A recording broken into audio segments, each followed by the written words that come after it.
क्या पानी भी युद्ध की वजह बन सकता है? क्योंकि पाकिस्तान के रक्षा मंत्री ख्वाजा आसिफ के एक बयान एक बार फिर भारत पाकिस्तान के बीच सिंधु जल संधि को सुर्खियों में ला दिया है। नमस्कार, आप देख रहे हैं न्यूज़ 18 का डिजिटल प्लेटफॉर्म और मैं हूं आपके साथ जागृति खंतवाल। देखिए, पाकिस्तानी न्यूज़ चैनल में बातचीत में ख्वाजा आसिफ ने कहा है कि अगर पाकिस्तान को लगा कि उसकी जल सुरक्षा खतरे में है तो वो भारत के खिलाफ जंग छेड़ सकता है।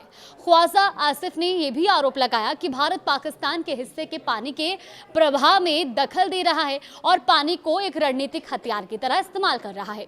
हालांकि उन्होंने ये भी स्वीकार किया कि पिछले एक साल में इस मामले में क्या नए घटनाक्रम हुए हैं, इसकी उन्हें पूरी जानकारी नहीं है।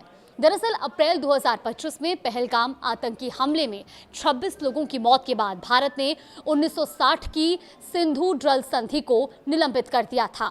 भारत का स्पष्ट कहना है कि जब तक पाकिस्तान सीमा पार आतंकवाद के खिलाफ ठोस कार्रवाई नहीं करता तब तक ये संधि बहाल नहीं की जाएगी। अब इसी बीच पाकिस्तान पहले से ही गंभीर जल संकट का सामना कर रहा है। रिपोर्ट्स के मुताबिक सिंध और बलूचिस्तान जैसे इलाकों में पानी की कमी लगातार बढ़ती जा रही है। सिंध के सिंचाई विभाग के आंकड़े हालात की गंभीरता को साफ दिखाते हैं। नॉर्थ वेस्ट कैनल में 64.1% पानी की कमी दर्ज की गई है, वहीं राइस कैनाल में 38% और दादू कैनाल में 82% तक पानी की कमी बताई गई है। इतना ही नहीं, पाकिस्तान की सिंचाई व्यवस्था की रीढ़ माने जाने वाले सुकूर बैराज को लेकर भी चिंता बढ़ रही है।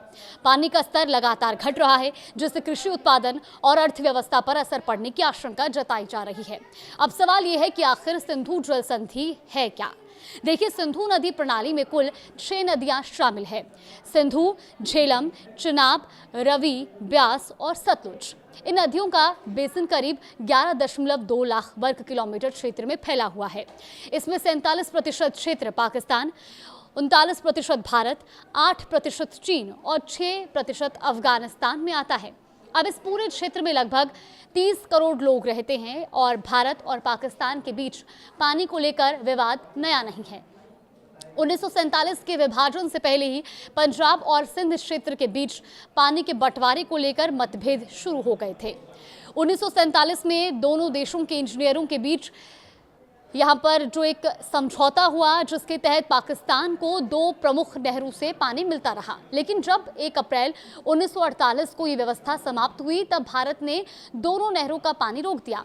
इसका असर पाकिस्तान के पंजाब प्रांत की करीब 17 लाख एकड़ कृषि भूमि पर पड़ा और बाद में एक नए समझौते के तहत भारत फिर पानी पर सहमत हो गया। इसके बाद 1951 और इसके साथ ही 1960 तक वर्ल्ड बैंक की मध्यस्थता में दोनों देशों के बीच लंबी बातचीत चली। आखिरकार 19 सितंबर 1960 को कराची में भारत के प्रधानमंत्री जवाहरलाल नेहरू और पाकिस्तान के राष्ट्रपति अयूब खान के बीच समझौते पर हस्ताक्षर हुए। यही समझौता इंडस वाटर ट्रीटी यानी कि सिंधु जल संधि कहलाया। अब अगर इस संधि के निलंबन के प्रभाव की बात करें तो इसका सबसे बड़ा असर पाकिस्तान की कृषि व्यवस्था पर पड़ सकता है।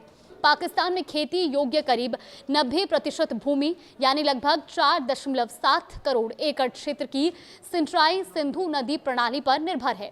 देश की राष्ट्रीय आय में कृषि क्षेत्र की हिस्सेदारी 23% है और 68% ग्रामीण आबादी की आजीविका इसी सेक्टर से जुड़ी हुई है। और यही वजह है कि पानी की कमी का असर केवल खेतों तक सीमित नहीं रहेगा, बल्कि पहले से दबाव झेल रही पाकिस्तान की अर्थव्यवस्था पर भी पड़ सकता है।